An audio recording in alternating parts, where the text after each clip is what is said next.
Agur Andreak, agur terdi, bueno, edo agur jaunak, edo agur jauna Andreak, ongi etorri berriro kabala saiora, eta gaur ditugu bi gonbidatu oso berezi, oso jator, ongi etorri Xabat eta Malen. Mila esker. Txalo bero bat! Zer modu zaudete? Oso ongi. Erki, bai, pozik. Bai, hemen egin ditzaiten apur bat, beti ematen du, aigara parranda buruz zaiten, baina ez dakit, udako gauak, edo nola esan duzu zela? Hau da gaua, baina hori urtak iran da. Urtarrian, bueno, badirudi Urepelen ez dagoela bakarrik Salvador. Ez. Nidaka galdera bat zuretzat. Bai. Nun dago Urepeleko hartzaina? Hemen ez, enizak zaina, baina... Ez zara? Ez, bueno, aita bai, baina ez, orduan hori. Horren ez duzu betetzen, estereotipo hori, Ez dut lurrak betetzen, eukitzearena. Ez dut betetzen. Triste. Pena da. Ze Urepeletik etorrita behar nuke bete ez da. Bai, noski, Ai, klixak bete behar dira. Beti. Bestela zeiten duzu. Eta hemen badugu, ez dakit, intxisua zara? Sorgina gehiago intxixua minio. Baina intxisu dantza gustora egiten duzu. Bai, oso gusta. Horren hemen baditugu, parranda zale batzu. Bai, noski. parranda zaleak beti. Horren nire bai egia esan apur bat. Nik udako bestak, ez dakit nola ditzen da, baina hori jagorde dut. Nire agendan aurrera joteko, baina esan duan bezala ez dut autorik. Orduan, emeako dut agian eskatu. Autostop. Autostop. Bai, nik uste dut barnekaleko errepidetatik autostop egitea izan daitekeela, juta bezala, ez dakit, Euro Disneyera edo, ez? Hori da, gero Izan dependen daiteke. nun iten duzun autostopa, batzutan gau osoa hobe pasatzea oinez. Hori da. Nik aitortu beharra dut, enaitzela inoiz Urepelen egon. Etorri behar. Nik ez dakita berre hona zen. Igual bai, igual ez. Eskolaikin berdin zu, bai. Segurazki. Segurazki. Oi hartzunen bai, oi hartzunen egon nintzen, behin, zen izan inoiz egon jongo naiz oi hartzunera, busean. Oso ongi. Autobusean etorri daiteke. Ez, topoan joan nintzen. Topoan. Topo hartu, eta ordu berdi, oinez. Bueno, bai, hoi egia da. Bai. Orduan, arriskoa gustatzen zait. Bai, gustatzen zaiz. Bueno, orain ja emango diogu sarrerari bere tokitxoa, beraz, hemen dago, sarrera. Eskolakoa, baldin eta nun, familiakoa, agian ez, batzutan bai, txakurrarekin erabiltzekoa, txakurra izan ezkero noski, azkenean formalismo hutsa ez, eta izenondoa bai dira zuzen gure hizkuntzari jarri ezkiogun izenondoak, eta bastante fuertea da, nola urteetan borroka nagusienetako bat izan den euskararen aldeko borroka azken urteotan badirudi fama bat bihurtu dela ezta. Eta galdera sorta handia dugu, ez? Noiz utzi du euskara gure identitate eta aldarri nagusia izatari. Nik galdera hauek ez ditut erantzungo, evidentemente, baina nik bomba bota eta alde egiten dut. Orduan, hori izango da gaurko kabalako gaia. Euskararen aldeko borroka gazteongan izan duen eragina. Aurrera kabala. Bueno, hasi baino nago gure saioarekin, tartetxo bat hartuko dugu eta eskainiko diogu Geruzak proiektuari. Aurkeztuko dute sormena atala, orainik ez dakigu noiz aurkeztuko duten, data zehazteke dago, baina tuteran izango da, beraz, adi sare sozialetara eta hor aurkituko duzue. Eta parte hartzaileak izango dira Aimar Josue, Leide Crespo, Netxanet Iriart, Iruri Altzerreka eta gure Unai Ribera. Beraz, adi egon eta ikusiko duzen ondan aurkezpen data. Horra bete.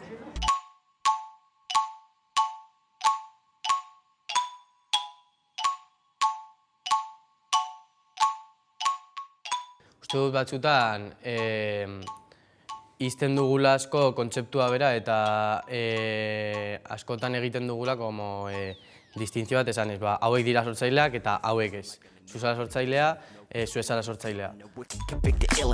Hau amaituta, eta orain saiatuko gara gure saioan. Zein izango da gure mintzagaia gaur? Ez dakit. Batek daki.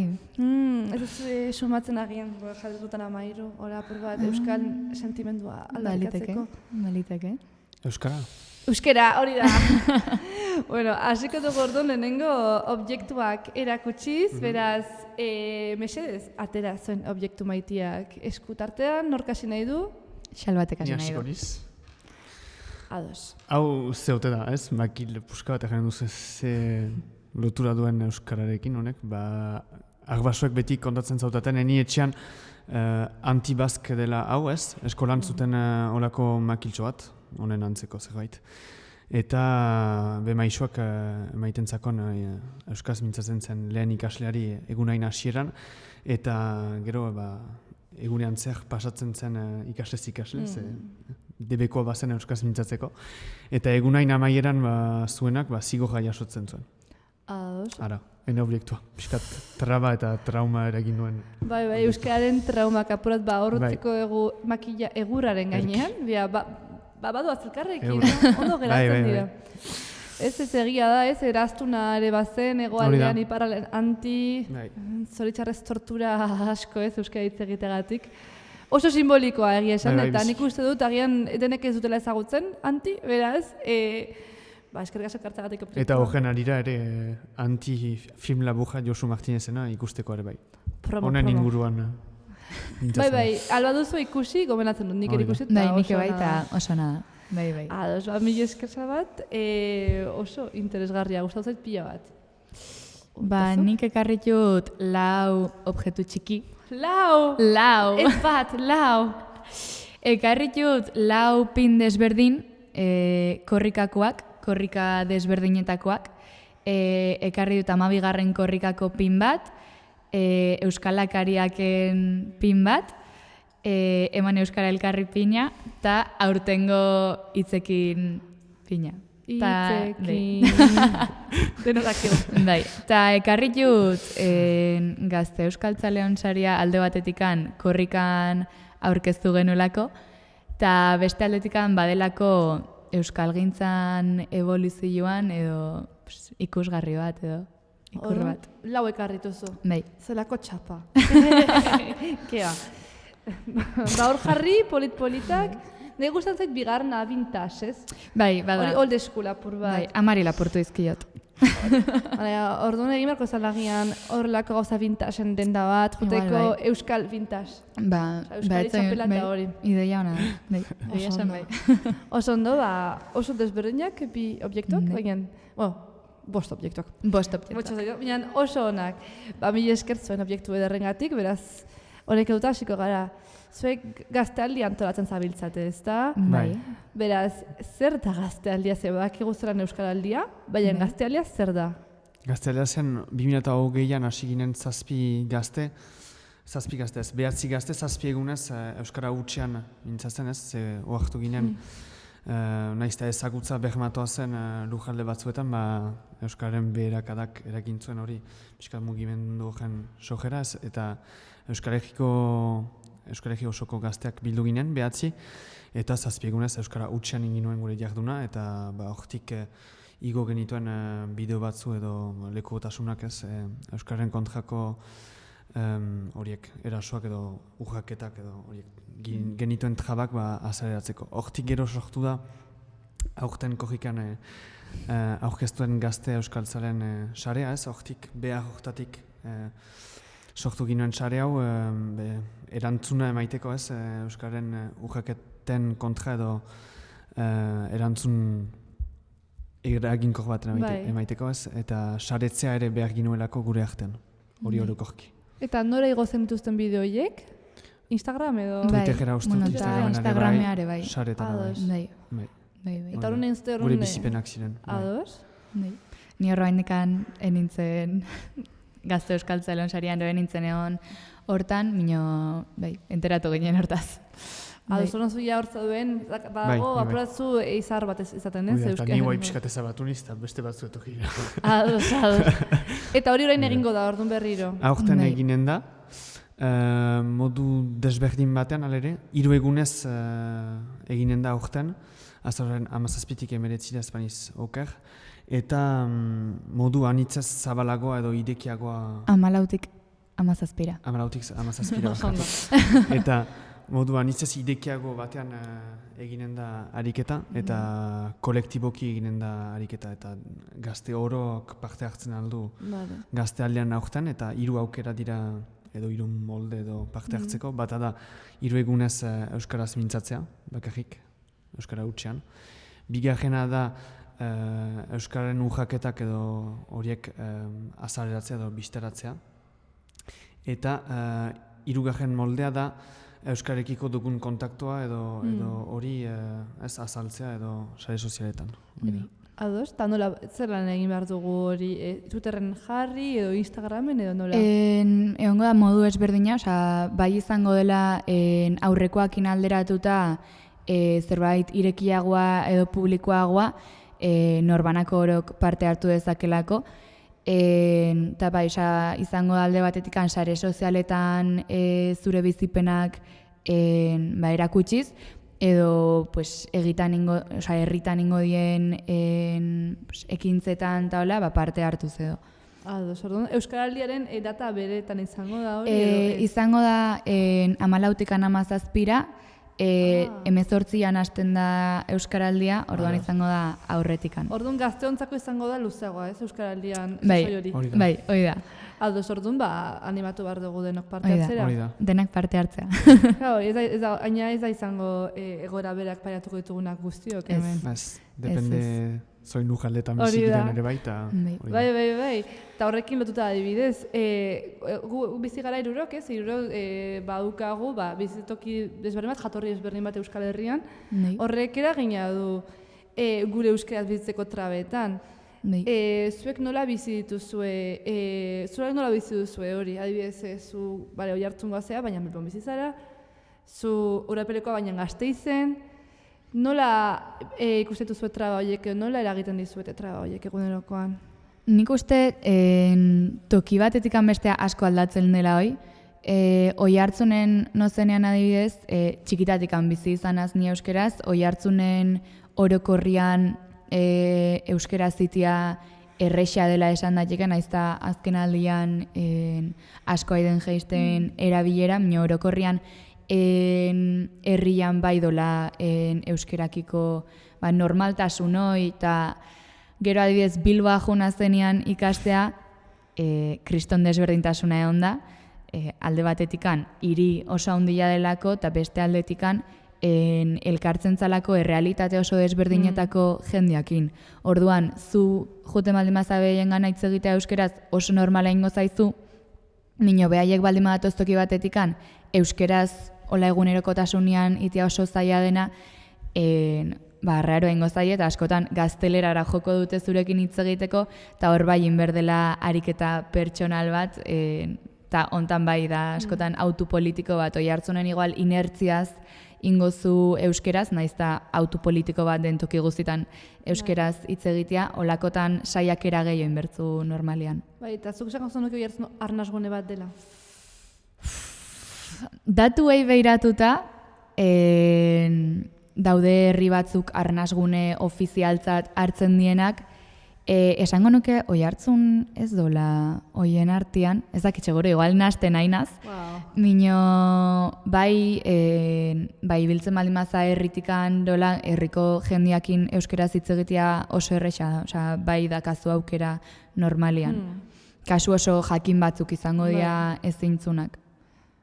Ados, orduan orokorran dagoela nahiko normalizatuta zentzu batean, ez da? Bai, esan daiteke. Gero ez da gehiago da jeisten, eta gaztian artean niko asko nabaitu dut, gaztetxoenen artean gaztelera pila bat aidela hitz egiten.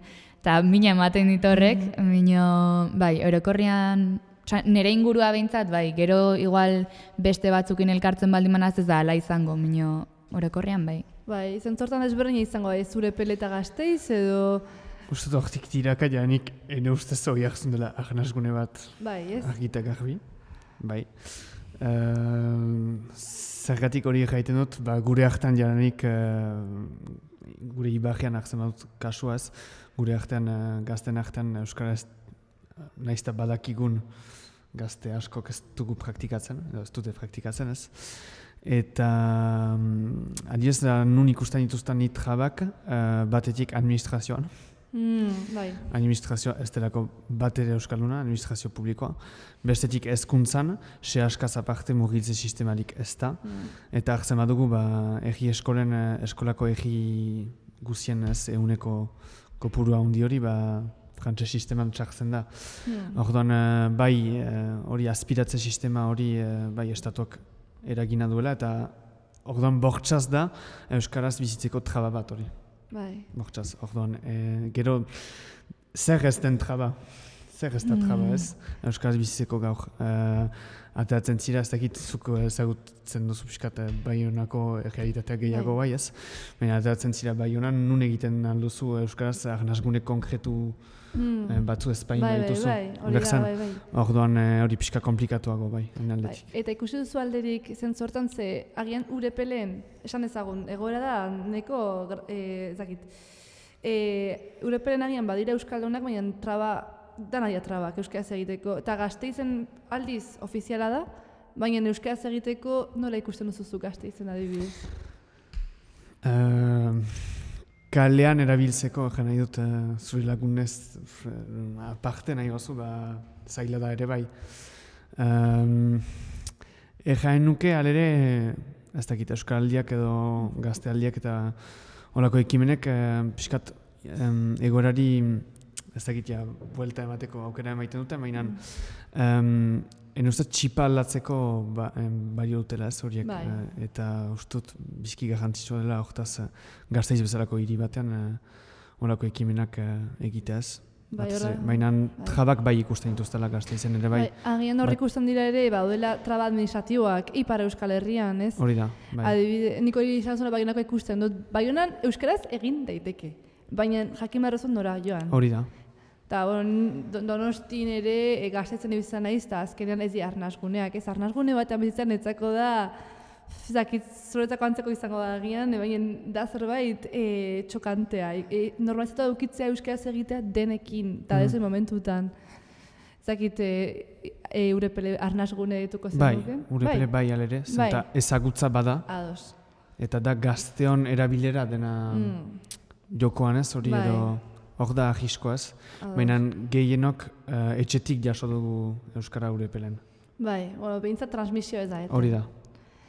Eta, esaten zuen ja Etxeparek, gara jartan, basigarren mendean, Euskara jalgi adi mundura. Eta gaur egun, globalizazio garaian, gaude orduan bazalako premonizio bat. Zerk egiten du Euskara ez izatea baliagarri beste hizkuntzekin alderatuta zergatik, ez dut ikusten Euskara baliogarri bezala? Galdera ona. Nik uste dela euskarafobia. Zentzu guztitan, ez dakit zebeldur dioten euskarari, ez dakit pentsatzen duten gaztelerari edo frantsesari lekoak enduko jola, egia esan ez dakit pentsatzen duten horren inguruan, euskara hainbeste balio gabetzeko. Ez dut ulertzen. Ustut, ene kasuan alere, begibistako dela hezkuntzan gertatzen den fenomeno hori ez, azterketak euskaraz, dira burukatzen azterketak euskaraz egiteko, ez? Eta hori ez pauso batzu eman dira murgiltze sistema publikoan, baina izan daiteke pauso bat aitzina emaitea 5 urtez, eta gero ez dakit egiten da berriz gibelerat 2 urteren buruan, orduan. Horrek eragina du, ere bai nahi dut estatu zapaltzaileak nola jokatzen duen horretan. Noski ez dago gure esku, guk ezen dugu zebaki, beste nesko bat, bestek hartuzten erabakik dute baldintzatu gure egoera euskararekin. Nik uste ere bai ikusten dutela askotan, euskara ez dela beharrik. Ez dela beharrikan euskara bultzatzeko, ze gaztelera eta frantsesakin esaten dute posible dugula bizi, eta orduan eiote jartzen behar beste garrantzi euskarari. Eta hala da, begiratzen mauzu, ez dakit, kanpotik etortzen den norbait, euskararik ez du behar bizitzeko. Frantsesa edo gaztelera? Bai, frantsesa edo gaztelerarekin biziki ongi moldatzen da bere bizian. Bai, zoritxarrez horrela da. Eta horri buruz ez egiten ez, nola daukan prestigio falta hau kanpotik. Zeintzuk dira zuen top argudioak euskararen kontra egiteko, hasiko naiz ni. Nire gustukoena da esaten dutenen, euskara dela ardiekin hitz egiteko hizkuntza bat. Ai ama. Hori da nire gustukoena esaten dutenen, euskarak ez zertarako balio. Ardiekin besterik hitzeteko besterik ez du balio, esaten du, agian... igual ardiak ga? Agian zorginak ga, edo zerbait. Igual bai, zuen argudio gustukoenak euskara ez hitz egiteko ez ikasteko. Beste argudio bat nik anitzetan entzuten dutana da eleaniztasunain kontra ez, pixkat doana, ez dendako mintzatuko zu euskara, frantsesa hain importantea da, eta ustut hizkuntza bat eta bakarra badakizulaik hobea zirela iztun, anitzez hobea zirela iztun hizkuntza hortan, anitz ikasten baituzu, ez?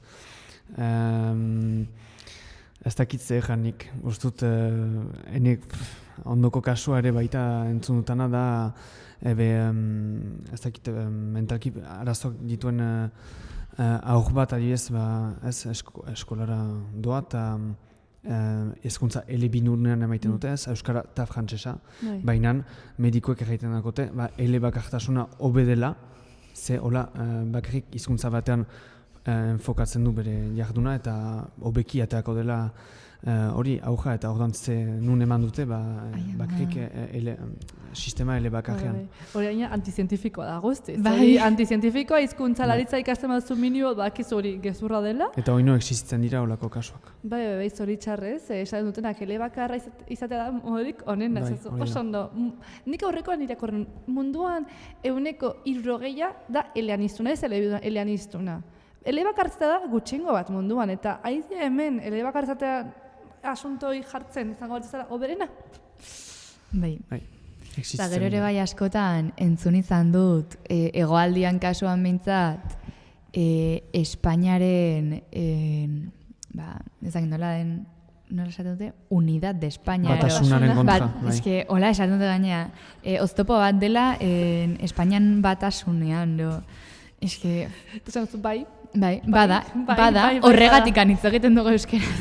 Arrazio bakarrik. Bai, haude zoritxarez, argudio gehiegi horrako den osoak, nik entzun dute, ez jeneak ez dura ikasi, ez nire aituna monak ez etozten, hemen nik horrontzaiagoa, eta niriak ere, bai. Oida, niriak ere, batzuk Errioxatik antorri dira, eta ez egiten euskeraz, eta igual.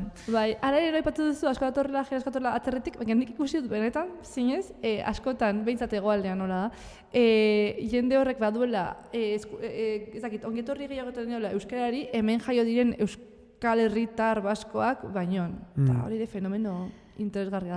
Bai. Eta, euskararekin lotuta ez ari ditzen da prestigio falta hori, aurreritzi asko daude, adibidez, esaten dute ezin dela txortan egin euskaraz, ezin dela iraindu. Ez dela sexia, ez dela ligatzeko balion zerbait. Bai, aurreritzi multzo horietan, azkenean edo zer sartzen dute ere bai, egin nahi dut. Bai, azkenean ez duzutako balio. Ez baina gero egia da, badaukagula nolabait joera bat erabiltzeko maileguak edo nola esan erderakadak, ez? Adibidez, esan beharrean zen agia, esan da, Ipar Euskarrian ze flema, hegoaldean ze pereza, orduan egiten dugu nolabait integratu erdera horiek ere hortan, zein da zuen iritzi horren ikuna furu bat? Oso zerbait polemikoa eruditzen zaitoi, batzuk esaten dutelako euskeraz ongi hitz egiteko, hitz egin behar dela euskara batuan, garbi hitz egin behar dela. Nik uste hizkuntza guztiek jasotzen justela inguruko hizkuntzetatik maileguak, askotan hizkuntza horrek berdulako, beste batzutan bakarrikan etortzen dielako. Nik uste arazoa bihurtzen dela maileguana ez dakizunean haiden hitz egiten zure hizkuntzan edo hizkuntza zapaltzailean. Bai. Baina zalantzan jartzen zaituen, Nik nuke hizkuntzak historiantzeak ere bai bere aldakortasunak izan dituela, ez? Eta aldatzen doala hizkuntza, eta ez dakit gaur egun zinez euskara garbi hortan edo norbait mintzo den zinez. Euskitze? Ez dakit, eta orduan hori aldatzen doala hizkuntza, eta gure gurasoen belaunaldietan ere bazirela mailegok eta hori aldatzen doala hizkuntza. Nik uste hortan globalizazioak asko dakalaiteko eta beti, guk gure diskurtsoa habla da, gaztioi beti esaten digute, geizki aigala, euskeraz ez dakigula ongi hitz egiten, dena globalizazioan ondorio bat da, erreferentiak dazkagunak, euskeraz gerozta Gehiago haidia, minio... Bai. Bai. Horren aipatu duzuen hau izan daiteke ere arrazoi bat esateko euskara izan barrela gure borroka nagusitako bat. Bai, guztiz. argi eta garbi. Guztiz. Batez ere, lujalde batzuetan nun euskara desagertzen, galtzen Bai. ari den tokietan, hor delako ez fokua eman behar ere bai, ez dut Bai. egiten bestetan ez dela eman behar, ere bai, euskararen erabilera eta ezagutza ez mantentzeko eta suspertzeko, eta ustut bai borrokalego handi bat edo zentrala izan behar dela, Ados. ahnasguneak eta sortuz ere baita. Ados. Eta orduan, azkeneko ideia bat nahi baldin baduzu bota, bat ez da aukera azkeneko ideia botatzeko euskararen traben inguruan. Zergatik? Bai, nik nahi nuke bakrik ideia bat nabarmendu pixkat, da euskara guai ez dakit mugimenduetan edo gure artean ez pixkat ez dakit ondoan eman dugula edo guai hartio eta azken datuek hasteko Ipar Euskal Basen Nafarroan eta Siberuan hasteko erakutsi du kale karrika erabilera behitituz doala eta ustut horregatik behar dela ez hizkuntza hori eta hizkuntza horren jarduna eta gure jarduna eta hori suspertu ez. Eta guai hartio pixkat mugimenduetan, gazte mugimenduetan eta ez dakit albora utzi den, baina ustut zentrora behar dela behiz ekarri eta borroka zentral bat gisa eraiki. Nik hor oso topikoa emango dela, baina gogorarezi nahiot jendeari euskera badela euskalduniten gatuna eta Euskal Herri bat ez dola euskera gabe. Oso ondo. Nik uste ideia horiekin oso ondo dugula hurbildu. Nik azkeneko agituko dut. Sarroranik esaten zuen bezala, euskara da gure territorio libre bakarra. Eta hola mantendu dezagun, ezta? Hori da. Mila esker etortzagatik. Zuei. Eta hurrengo arte, aio!